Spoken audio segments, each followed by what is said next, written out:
Hey, so this is Steve. Now, if you've been watching some of my other videos, you know where I am. If not, I'm actually on Necker Island, Richard Branson's private island. And in fact, I'm in a very special room here. It's called the Temple.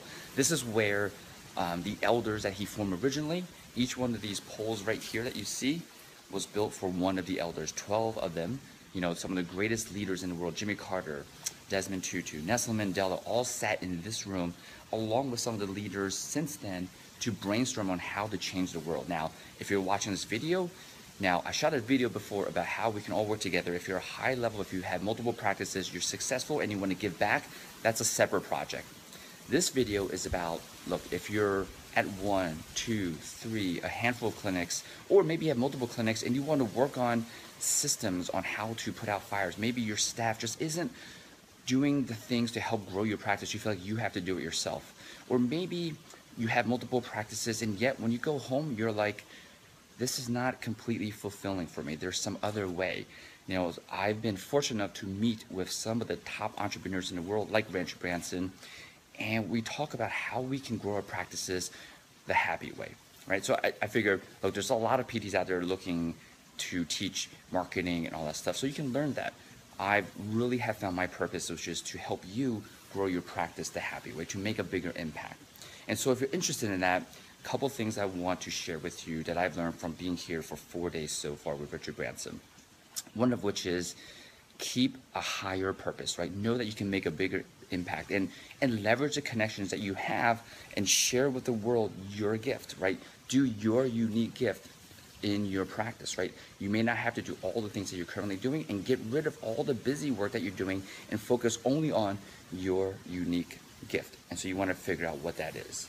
2, know that we all want to build a legacy and that sometimes we are so focused on our practice and our work that we forget that the biggest legacy that we can ever impart on this world is our family. And so if you feel like, I've been spending a little bit too much time in my practice and working too many hours, to me that's an imbalance. You want to work on building your practice the happy way, which to me involves having this balance of work and life and personal time. And in later videos I'll share with you how I've completely deconstructed labeling these times where there's no work time, no family time, no leisure time, no practice building time, no personal time. You're just living joyfully moment to moment, right? Every moment is joy. Every moment you can incorporate having family time and practice time and work time and building time and training time all together. There actually is a way to do that. And lastly, some of the biggest takeaways that I've learned is make sure that everything that you do it with intention of love and do it with gratitude. Right? Sometimes we're so busy trying to accomplish things we don't appreciate the now. So be so appreciative of the now and just be thankful for everything that you have already accomplished.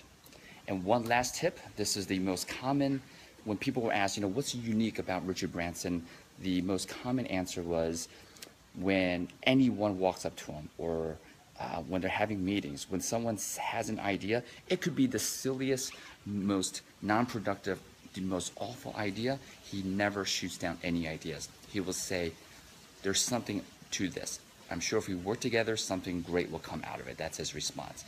Now think of how many times have you treated an employee, staff, family member, friend who may have suggested something and you have said, there's something to this. If we work together, something great will come out of it. I thought that was my biggest takeaway because I have been guilty in the past of just dismissing certain ideas that I know wouldn't work,